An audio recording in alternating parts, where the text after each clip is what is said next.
কিন্তু যাদেরই বাবা মারা গেছে ছোট্ট বয়সে, যাদেরই বাবা ছোট্ট বয়সে মারা গেছে, তাদেরকে বলবেন তাদের যে বাবা না থাকার কষ্টটা কি, তাদেরকে বলবেন, তাদেরকে প্রশ্ন করবেন বাবা না থাকার যে যন্ত্রণাটা কি হতে পারে।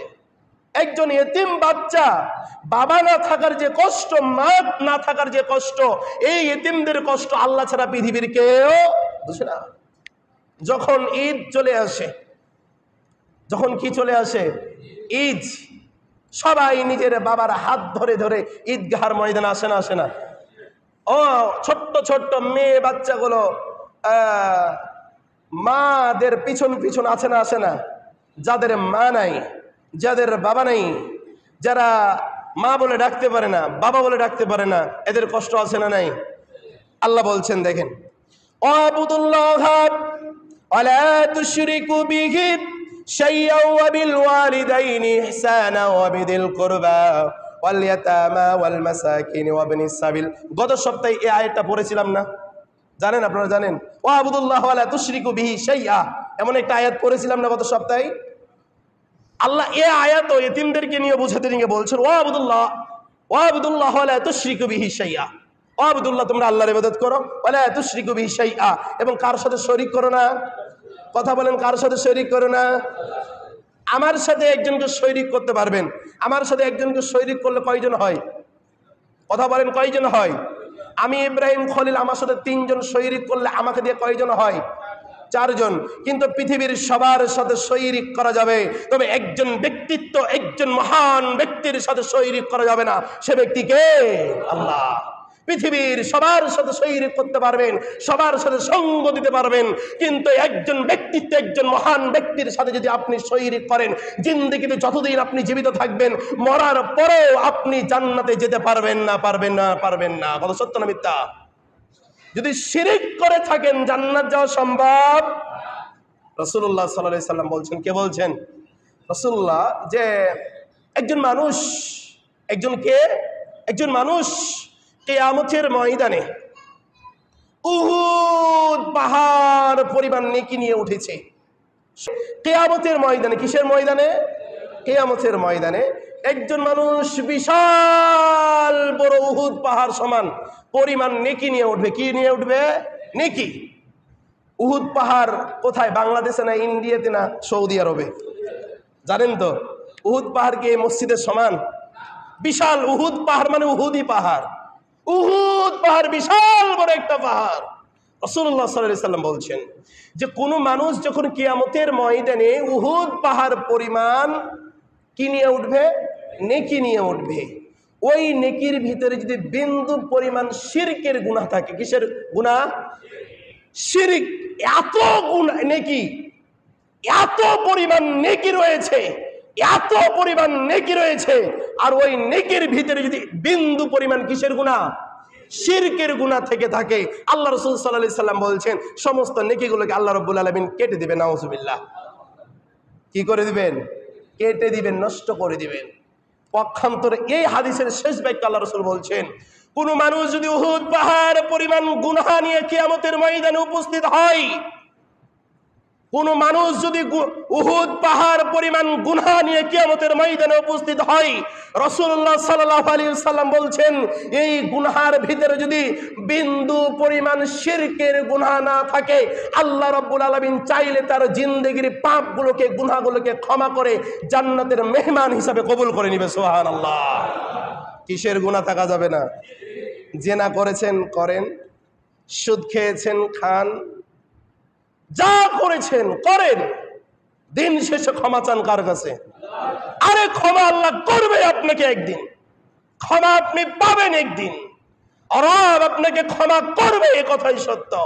রব আপনাকে শান্তিতে রাখবে, এ কথা সত্য। যতই পাপ করেন, যতই গুনাহ করেন, এই দিন শেষে ক্ষমা চাইতে হবে কার কাছে? বলবেন জেনা করেছি, সমস্যা কি? হুজুর ফতোয়া দিয়েছে আল্লাহ মাফ, হুজুর ফতোয়া দিয়েছে আল্লাহ মাফ করবে। ক্ষমা না চায় মরলে কি আল্লাহ মাফ করে দিব? কথা আমার বুঝতে পারেননি?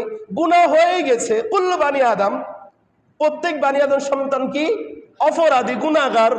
খায়রুল খাত্তাইয়িনা তাওয়াবুন, উত্তম অপরাধী হচ্ছে তারা উত্তম চোর হচ্ছে তারা, উত্তম আসামি হচ্ছে তারা। খায়রুল খাত্তাইনা তাওয়াবুন, যারা ভুল করেছে, গুনাহ করেছে, ক্ষমা চাইছে কার কাছে? কথা বলেন, ক্ষমা চাইছে কার কাছে? তার মানে কি, জেনা হয়ে যেতে পারে, চোখের জেনা হতে পারে, মুখের জেনা হতে পারে, হাতের জেনা হতে পারে, পায়ের জেনা হতে পারে। জেনা হতে পারে কিসের? অন্তরের। কিসের? সবচাইতে বড় ভয়ানক জেনার নাম কি? অন্তরের জেনা।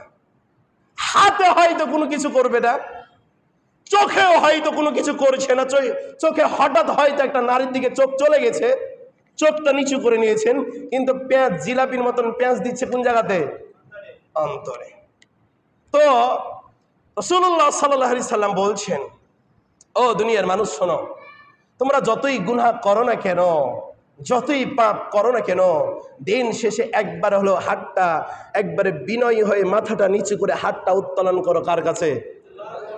এত পাপ, এত গুনাহ, এত অন্যায়, এত পাপ, এত গুনাহ, এত অন্যায়, ক্ষমা চাই দিন শেষে আল্লাহর কাছে। নামাজই পড়ি না, সালাত আদায় করতে আসি না, ক্ষমা চাই আল্লাহর কাছে কখনো? মানুষকে দিনে রাত্রে কত গালি দিই, কত মিথ্যা কথা বলি। আরে রাত চলে যাচ্ছে, সপ্তাহ চলে যাচ্ছে, মাস চলে যাচ্ছে, বছর চলে গেছে। রমজান মাসে একবার হাত উত্তোলন করেছিলেন আল্লাহর কাছে, একটা বছর পেরিয়ে যাওয়ার পর আবার রমজান মাস আসছে না, আসছে না? হাত উত্তোলন কয়বার করেছেন? একটা বছর হয়তো রমজান মাসে আপনি কান্না করেছেন, দুই চক্ষু দিয়ে নিজের অন্যায়ের জন্য অনুতপ্ত হয়ে আল্লাহর কাছে ক্ষমা চাইছেন। এতদিন পর্যন্ত চলে যাচ্ছে, আল্লাহর কাছে ক্ষমা চাইছেন? যে কথা বলতে চাচ্ছিলাম, এতিম কে? এতিম। এতিমদের সাথে কি আচরণ করতে হবে? কথা বলেন, কি আচরণ করতে হবে?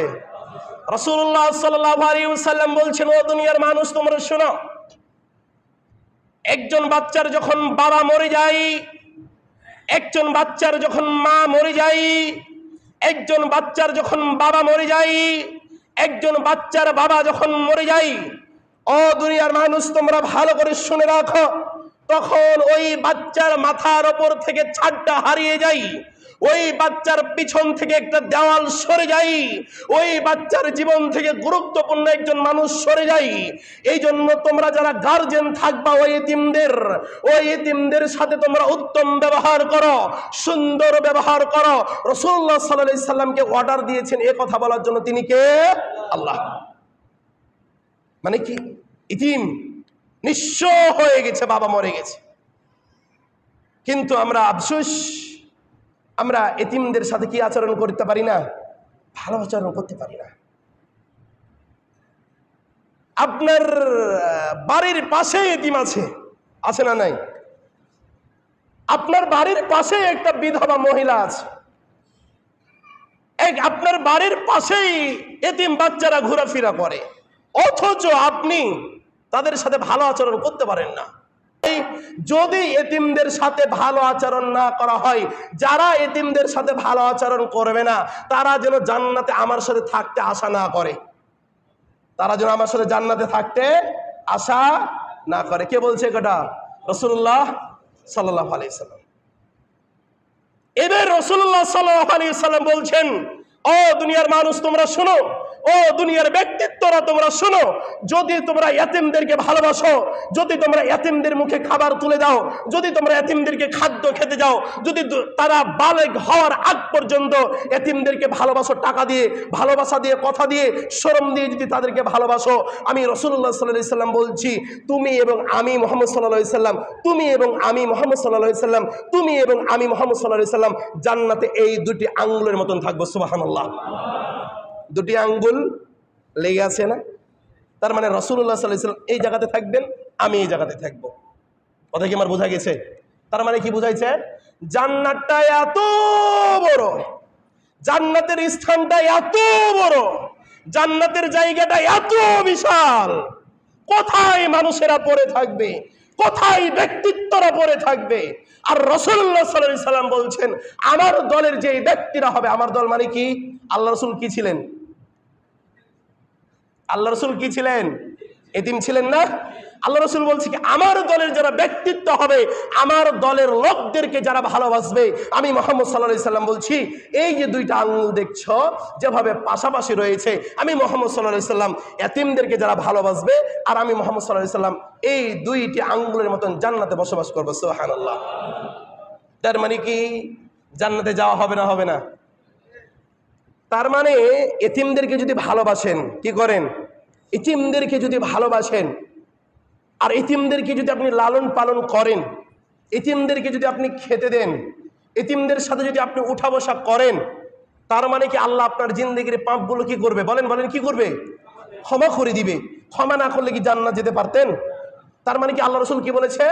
যে তুমি এবং আমি মুহাম্মদ সাল্লাল্লাহু আলাইহি সাল্লাম, তুমি এবং আমি মুহাম্মদ সাল্লাল্লাহু আলাইহি সাল্লাম, তুমি এবং আমি মুহাম্মদ সাল্লাল্লাহু আলাইহি সাল্লাম, এভাবে দুইজনে আমি জান্নাতে বসবাস করব। কারা? যারা এতিমদেরকে ভালোবাসবে, যারা এতিম সন্তানদেরকে লালন পালন করবে, যারা এতিমদেরকে বালেগ হওয়ার আগ পর্যন্ত তাদের টাকা পয়সা সংরক্ষণ করবে, জীবনে তাদের টাকা পয়সাগুলো আত্মসাৎ করবে না। এতিমদেরকে ভালোবাসবেন না? বাসবেন না? তা কি শুধু এক পয়েন্ট, এক নাম্বার, যদি এতিমদেরকে ভালোবাসেন জান্নাতে থাকবেন কার সাথে? সবাই বলেন, জান্নাতে থাকবেন কার সাথে?